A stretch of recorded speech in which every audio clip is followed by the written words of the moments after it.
রাজনৈতিক দলের প্রতিষ্ঠাবার্ষিকী এই উপলক্ষে পুলিশ হেডকোয়ার্টার সারা দেশের মাঠ পর্যায়ে কর্মকর্তাদের আবার বলেন তো। আগামী মঙ্গলবার একটি নিষিদ্ধ এখন ঠিক আছে, দলের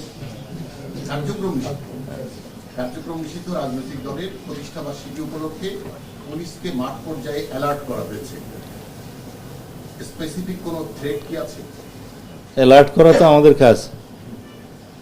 তারা থ্রেট না থাকলেও অ্যালার্ট করতে পারেন না, অ্যালার্ট তো সবসময় ভাবে করা হয় না, যেহেতু আমরা অ্যাপ্রিহেন্ড করছি, আমরা সন্দেহ করছি যে 23শে জুনকে তালিকা করে টার্গেট করে কেন্দ্র করে একটা নিষিদ্ধ রাজনৈতিক দল এভাবে না, ব্যাকরণটা হবে এভাবে যে কার্যক্রম নিষিদ্ধ সন্ত্রাস বিরোধী আইনের অধীনে দলের। আমরা তো পলিটিক্যালি বলি যে it is no political party, এটা একটা মাফিয়া পার্টি।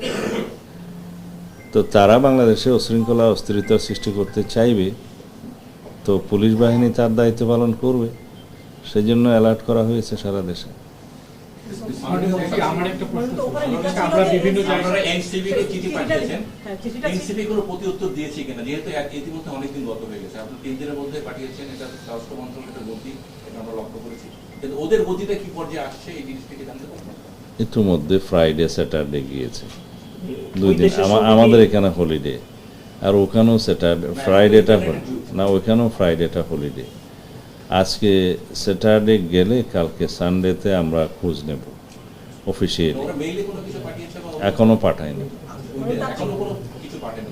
তা তো ওখানে আমরা পৌঁছিয়েছি, তারপরে তারা এটা রিসিভ করে তারা একটু অ্যাকনোলেজ করবে, এটা হয়তো দিবে। বাট তার উপরে তাদের দেশের আইন অনুসারে তাদেরও একটা প্রক্রিয়া আছে ফেরত পাঠানোর, আমরা পারসুয়েশনে লেগে থাকবো।